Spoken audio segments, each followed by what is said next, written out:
coffee. Medyo bibili.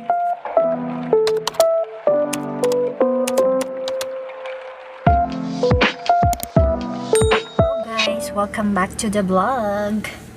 This is Marge. Happy Friday, as usual. Ito lang yung day off ko. Lalabas ako kasi mag-grocery ako. Ay, ang pangit ng weather. Umulan na siya. Ay, super gloomy. Ang oras is 8:52. So, mag-Walmart muna ako, mag-grocery ako. Hindi pa kumain. Mamaya ako kakain kasi mamaya pa mag-start yung kain ko. Kasi today is weekend. So, nandyan na naman yung late na kain. Snacking. Gusto kong bumili ng coffee kasi hindi ako nakapagkape. Tingin ako sa McDonald's or sa loob ng Walmart kasi may McDonald's din doon. Gusto ko lang ng iced coffee.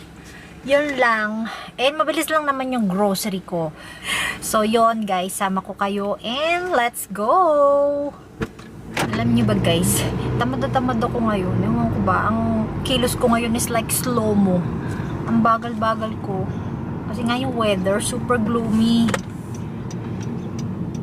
Then this whole week, super init. I think Tuesday, aabot siya ng 30 ang temperature.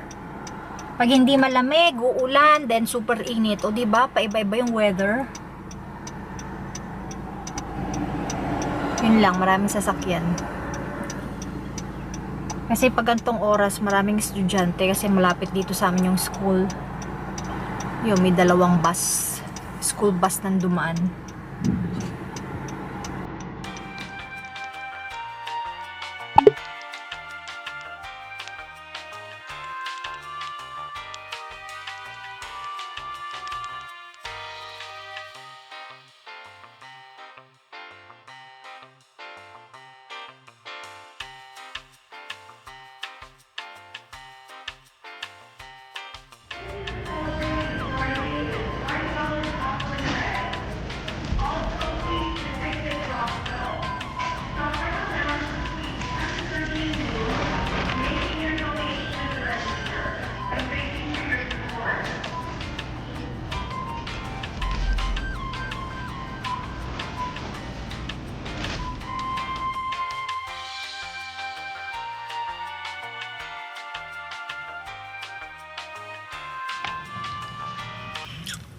So yan guys, basta ako mag-grocery. Inabot ako ng 1 oras. And bumili ako ng iced coffee. Medium yung binili ko.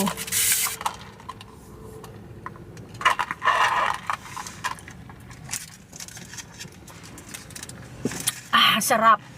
Refreshing. So uwi na tayo guys. At mag-grocery haul tayo. Nagugutom na rin ako. Bahay na tayo, guys. Medyo madumi yung kusina ko. Kasi hindi pa ako naglilinis. So, after nitong quick grocery haul natin, maglilinis-linis ako. Before bala ako maglinis, kakain muna ako kasi nagugutom na ako. So, i-quick haul muna natin yung ating grocery. So, sa Walmart lang ako nagpunta. Ang total ng napamili ko is, I think, 242.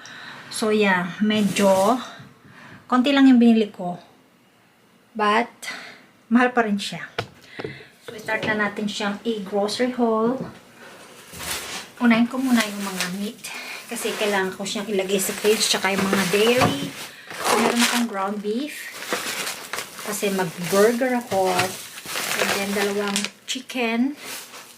Isang skinless thigh. Thigh ba to?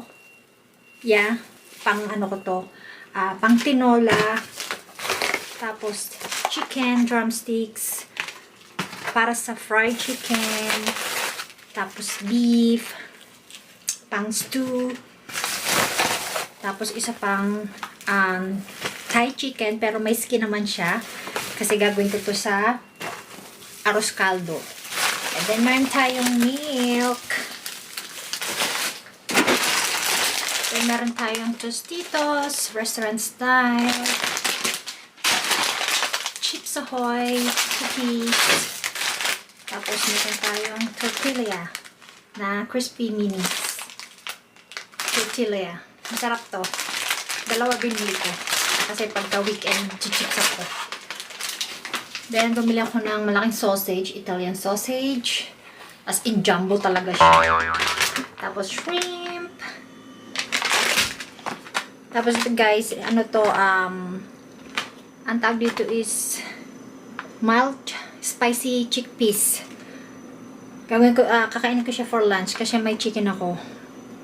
Nagustuhan ko siya kasi ano siya, graban sauce tapos maanghang siya. So, gusto ko siyang i-try. I think this is Indian food.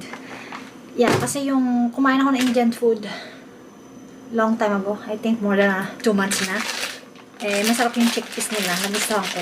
So, bumili ako ng corn tortilla. Yeah, sa Walmart to. Meron sila nito. Soft and flexible tortillas. Ito-try ko to. Yan. Then, bumili ako ng dumplings.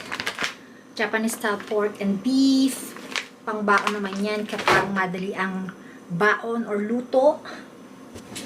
And then, yung ating ice cream na Breyers ang brand niya. Ito ay butter tart. And isang blueberry. Try nyo to guys. Masarap to. As in. Hindi siya nakasale. I think nakasale siya. $1 off lang. So, bumili ako ng ibang brand ng anong tawag dito? Ribs. Loose. Ang tatak niya. Para din yung Swiss chalet na binili ko. So, this is barbecue flavor. Yan. Frozen na natin. So, meron ako dito beef, meatballs. Gagawa kasi ako ng spaghetti and ano ba tawag doon? Sweet and sour na meatballs.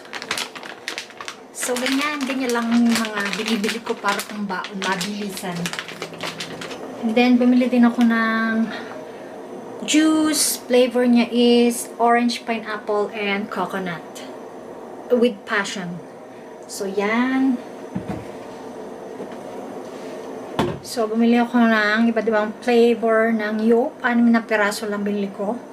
So, merong isang vanilla, merong isang strawberry banana, and tropical flavor. Yan, 88 cents ang isa. Nakasale siya.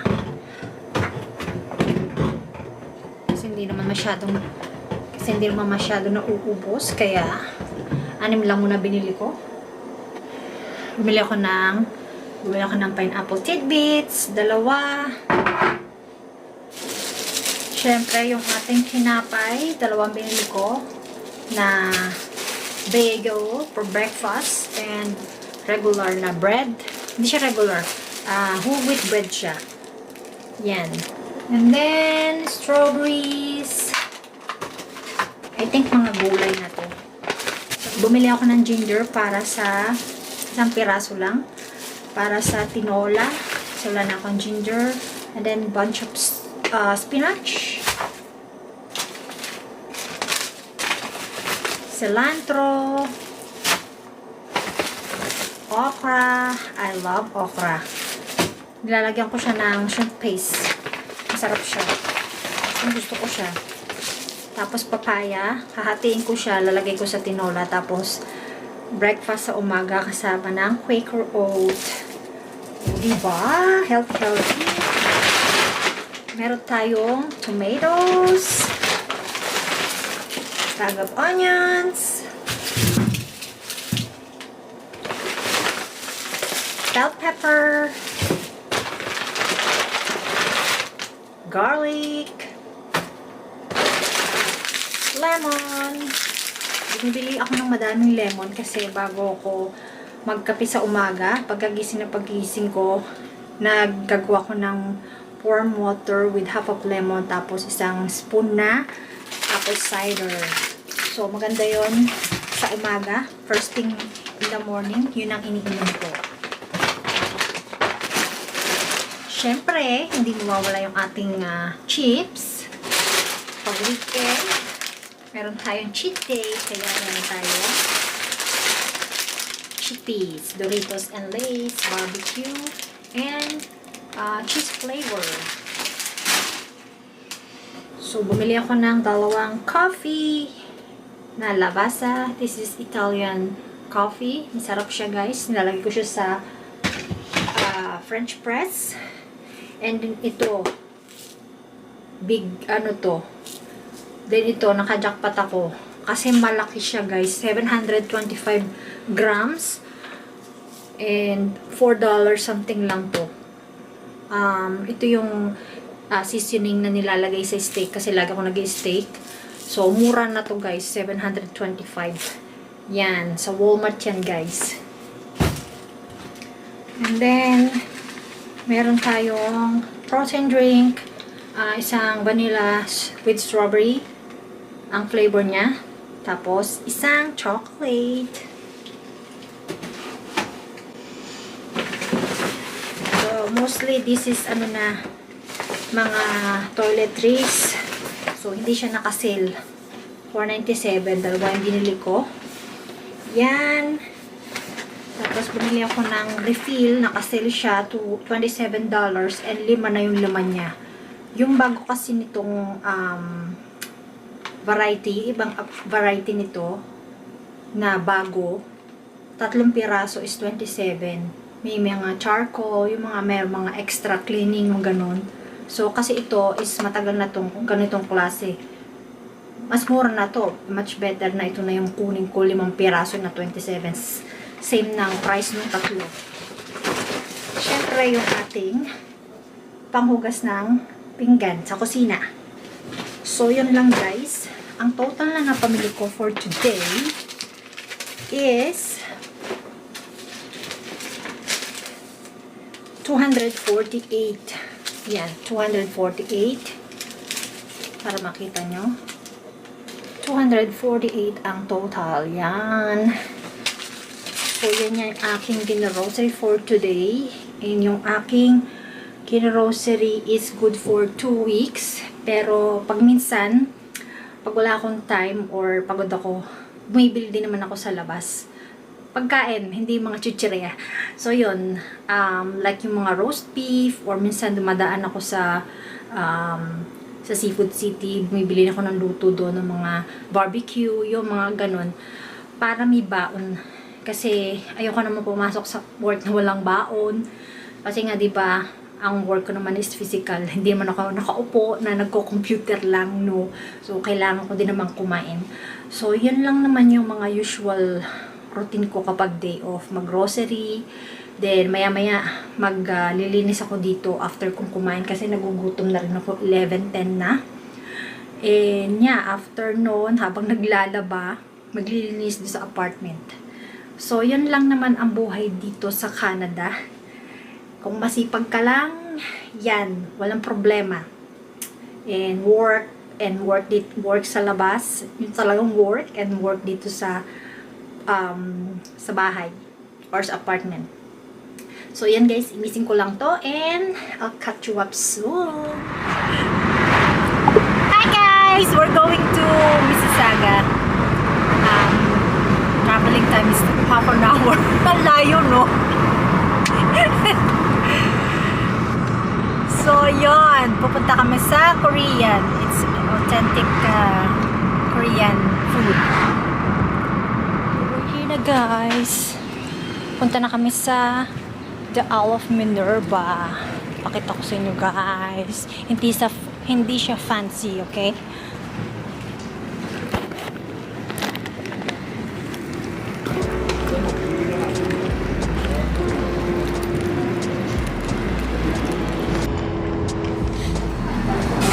Minerva. So, order namin kamigatan. Tapos, tayo na this one. This one. Yan. Order na tayo. Ito na yung order natin. Meron tayo ditong soup. Yung condiments niya. Siyempre, kasama siyang rice. Dumpling, and then squid. Meron tayong tea.